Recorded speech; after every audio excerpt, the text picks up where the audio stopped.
years in Orlando, going to the finals in 1995. A year later, Shaq left the Magic as a free agent. And after Hardaway's relationship with the team and the city soured, he was moved to the Phoenix Suns last summer. In Phoenix, Penny has worked hard to reclaim his game and his image. Penny Hardaway shining here in the Valley of the Sun. Do you feel your reputation was destroyed before you came to Phoenix? Oh yeah, I felt that it was destroyed because people were putting unfair things or unfair labels behind my name. Coach Killer, locker room lawyer, which I was just causing all kind of problems in the locker room. I wouldn't play injured. I was loafing around. I didn't like my teammates. I thought I was bigger than the game or whatever, but they didn't know me. I mean, those were all unfair, but I thought that did ruin my image and my name. Look out. A little bit of tempers flaring.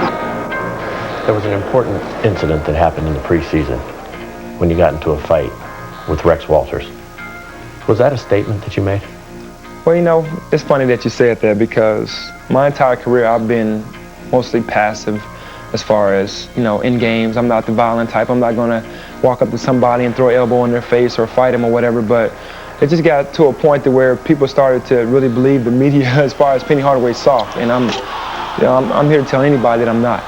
But it's just people are starting to believe this little tags that they're putting on me, that I'm overrated, I'm soft, I'm weak, and all that, and I just have to prove them wrong.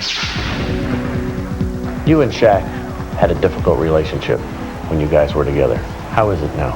I think it's pretty good. I was almost a Laker this summer.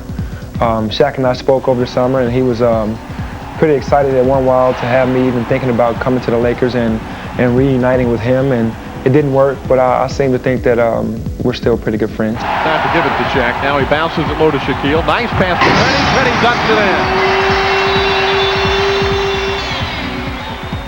Do you ever think what might have been if you could have worked things out with Shaq?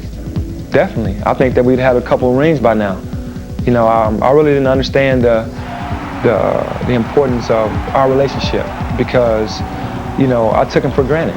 And I wish I could have him back right now, but unfortunately it can't happen.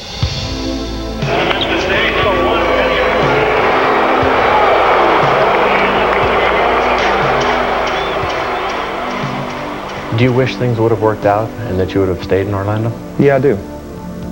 I wish that things could have worked out. I told Doc Rivers that earlier this year that I hate I didn't have an opportunity to be playing for him in the Magic uniform because it was really sad that I had to leave. I basically got ran out of town by the media, the fans, and the organization. I mean, I wanted to stay. We pulled and rooted for Penny Hardaway's return to form and health for years. But you know what? It didn't happen for us. It never happened. Beautiful reverse move from Penny Hardaway. What a performance from Anthony Hardaway. Came out and showed the world and showed, you know, all his critics that he is for real and that he can play, and now everybody's jumping back on that Penny bandwagon, and he gets to go home and smile and have the last laugh. The people that really knew Penny Hardaway knew I was injured, and now that I'm back, I'm just going to try to do the best that I can. Like Penny, have to wonder what might have happened there in Orlando when they went to the finals. Shaq in just his third season and Penny in his second. Hannah, they experienced success at such a young age. They both were 23 years old when they went to the NBA Finals. Now, when you compare that to Magic and Kareem, Magic was 20 years old. However, Kareem was 33. So there was maturity with their growth. There was mentoring in Magic and Kareem's growth. And Penny and Shaq didn't have that experience, and they didn't benefit from that maturity, and they didn't benefit from that mentoring process with that Orlando Magic organization, because that organization itself was only 6 years old. Right, a very young expansion team. Now both players trying to make it back to the finals. Tip-off for that game at 5:30 Eastern. When we return, highlights and reaction from Game 1 of the Knicks and the Heat. First, a message from NetZero and a word from the NBA.